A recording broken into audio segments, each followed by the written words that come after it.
الحمد للہ رب العالمین الصلاۃ والسلام علی اشرف الانبیاء والمرسلین اما بعد اعوذ باللہ من الشیطان الرجیم بسم اللہ الرحمن الرحیم۔ معزز سامعین، حصول ثواب حج کے سلسلے میں نبی دو عالم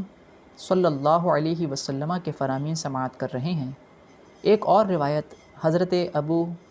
ہریرہ رضی اللہ تعالیٰ عنہ سے ہے۔ آپ فرماتے ہیں کہ نبی پاک صلی اللہ علیہ وسلم نے فرمایا، جس نے کسی مسلمان کی تکلیف دور کی یعنی اس کی مدد کی تو اللہ تبارک و تعالیٰ اسے مقبول حج کا ثواب عطا فرمائے گا۔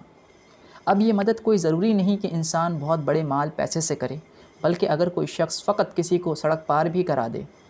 تو اللہ تبارک و تعالیٰ اسے حج کا ثواب عطا فرمائے گا۔ اسی سلسلے میں ایک واقعہ سماعت کرتے ہیں۔ حضرت عبداللہ بن مبارک رضی اللہ تعالیٰ عنہ جو بہت بڑے محدث گزرے ہیں، آپ نے اپنی زندگی میں 61 حج ادا فرمائے، جس میں سے ایک فرض حج تھا جبکہ 60 نفلی۔ اسی طرح آپ نے ایک سال نفلی حج کا ارادہ فرمایا تو خریداری کی نیت سے کوفہ کے بازار میں تشریف لے گئے۔ ساتھ کچھ دوست و احباب بھی تھے۔ خریداری میں مصروف ہوئے تو دوست جلدی فارغ ہو گئے تو گھروں کو لوٹ گئے اور آپ وہاں موجود رہے، یہاں تک کہ دن ڈھل گیا اور آپ نے ارادہ کیا کہ کچھ دیر نہر کے کنارے بیٹھ کر ٹھنڈی ہوا کھائی جائے اور پھر انشاءاللہ گھر کی طرف روانہ ہوں گے۔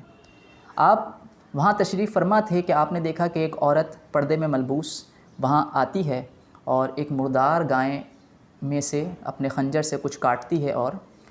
لے جاتی ہے۔ حضرت عبداللہ بن مبارک رضی اللہ تعالی عنہ نے یہ گمان کیا کہ ہو سکتا ہے یہ عورت کوئی ہوٹل وغیرہ چلاتی ہوگی اور یہ مسلمانوں کو مردار گوشت کھلا رہی ہے، تو مسلمانوں کو اس ضرر سے بچانے کے لیے آپ اس کے پیچھے چل دیے،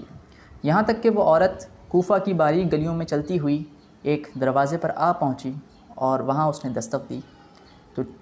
کچھ بچیوں نے دروازہ کھولا اور اس کے ساتھ لپٹ گئیں اور عرض کرتی ہیں کہ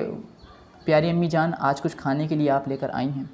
تو وہ عورت کہتی ہے کہ میں کچھ لا تو نہ سکی مگر یہ کہ کچھ مردار گوشت ہے،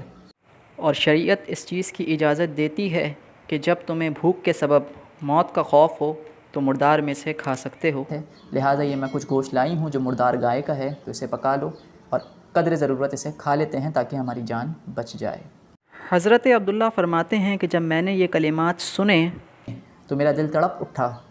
میں نے دروازے پہ دستک دی اور ان کا حال پوچھا تو انہوں نے بتایا کہ وہ سید زادی ہیں، صدقہ اور فطرہ وغیرہ وہ لے نہیں سکتیں اور فاقے کا عالم ہے، لہٰذا صورتحال واضح ہے۔ حضرت عبداللہ تڑپ اٹھے کہ سید زادیاں پھر یتیم بھی، تو آپ نے ان سے عرض گزاری کی اور فرمایا کہ میرے پاس یہ 300 دینار موجود ہیں، آپ اسے رکھ لیجئے، تو انہوں نے لینے سے انکار کر دیا۔ حضرت عبداللہ بن مبارک رضی اللہ تعالی عنہ گھٹنوں کے بل بیٹھ گئے کہ میں روز محشر رسول اللہ صلی اللہ علیہ وسلم کو کیا منہ دکھاؤں گا، لہٰذا مہربانی فرمائیں اور مجھ سے یہ 300 دینار قبول کر لیں، تو انہوں نے پھر اس رقم کو قبول کر لیا۔ حضرت عبداللہ رضی اللہ تعالی عنہ گھر لوٹتے ہیں تو دوست و احباب ملاقات کرتے ہیں اور کہتے ہیں چلیں جی اب حج کی تیاری کرتے ہیں۔ آپ نے فرمایا کہ میں اب حج پر نہیں جاؤں گا، تو دوستوں نے کہا کیا ارادے بدل گئے ہیں، کچھ زمین وغیرہ خریدنے کا ارادہ ہے، جس طرح کے عام طور پر گفتگو ہوتی ہے؟ آپ نے فرمایا تمہیں جو سمجھنا ہے سمجھو، لیکن میں نہیں جاؤں گا، یہ میرا راز ہے جو میں تم پہ فاش نہیں کرتا۔ بارہا قافلے روانہ ہوئے۔ آپ رضی اللہ عنہ تڑپتے رہے اور یہی سوچتے کہ اب وہ منا میں ہوں گے، اب وہ کعبۃ اللہ میں ہوں گے، اب وہ مدینہ طیبہ میں گئے ہوں گے، یہاں تک کہ حج کے قافلے واپس آنے لگے تو آپ رضی اللہ عنہ اپنے دوستوں کو مبارکباد دینے کے ارادے سے ان کے گھر پہنچے۔ تو جب پہلے دوست کے گھر پہنچے اور دستک دی تو دوست نے بجائے ملنے کے ناراضگی کا اظہار کیا کہ اتنے بڑے محدث ہو کر غلط بیانی کرتے ہو، تم تو کہتے تھے کہ میں حج پہ نہیں جاؤں گا اور وہاں حالت یہ تھی کہ ہم عرفات میں تمہیں آوازیں دیتے رہے اور تم نے سنا بھی نہیں۔ تو وہ بڑے پریشان ہوئے کہ میں کیسے عرفات، میں تو یہاں موجود تھا۔ کہتے ہیں بس زیادہ بات نہیں کرو۔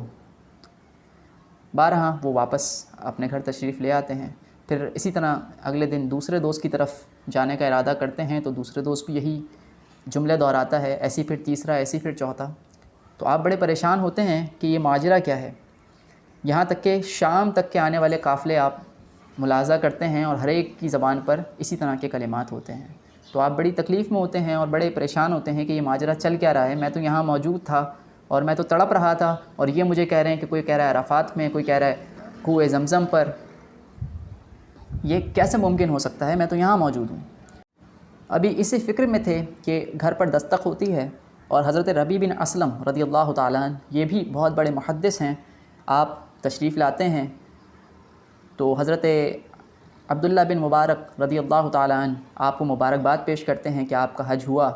تو وہ بھی آپ سے ناراضگی کا اظہار کرتے ہیں کہ اتنے بڑے محدث ہو اور تم نے مجھے عجیب تکلیف میں ڈال دیا، جب تم روضہ اقدس صلی اللہ تعالیٰ علیہ وسلم کے سامنے مجھے ملے تو اپنی ان دیناروں کی تھیلی کو تم نے مجھے پکڑا دیا اور کہا اسے سنبھالیں، تو میں اب تک اسے سنبھالے پھر رہا ہوں، لہٰذا مجھ سے یہ تھیلی لو تاکہ میں اس کرب سے آزاد ہوں۔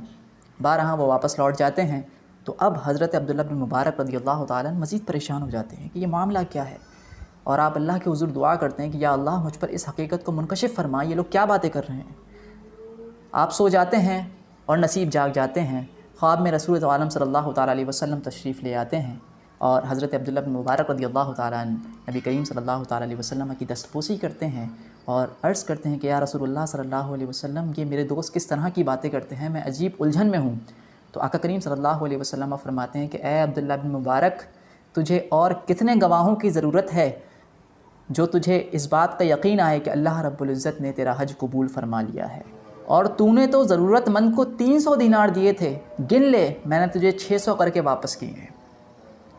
اور اب تو حج پر آئے چاہے نہ آئے، اللہ تبارک و تعالیٰ نے تیری شکل کا ایک فرشتہ پیدا فرما دیا ہے جو قیامت تک تیری طرف سے حج کرتا رہے گا اور ثواب تجھے ملتا رہے گا۔ سبحان اللہ۔ تو یہ ہے اجر اللہ تبارک و تعالیٰ کے بندوں کی مدد کرنے کا۔ وہ نوازنے پہ آئے تو نواز دے زمانہ، وہ کریم ہی تو ٹھہرا اس کے کرم کا کیا ٹھکانہ۔ تو آئیے ہم سب مل کے آج امت کی خیر خواہی کا عزم کرتے ہیں، لوگوں کی مدد کیجیے، فائنینشلی ہیلپ کر سکتے ہیں تو فائنینشلی کیجیے، فزیکل ہیلپ کر سکتے ہیں تو فزیکلی کیجیے، کچھ اور ممکن نہ ہو تو سڑک پر چلتے ہوئے پتھر اور کانٹے ہی اٹھا لیجیے کہ دوسرا مسلمان اس کی وجہ سے ضرر میں نہ آئے۔ اللہ کریم اس چھوٹے عمل کے بدلے بھی ہمیں مقبول حج کا ثواب دینے پر قادر ہے۔ کرو مہربانی تو محل زمیں پر، خدا مہربان ہوگا عرش بری پر۔ وآخر دعوایا ان الحمد للہ رب العالمین۔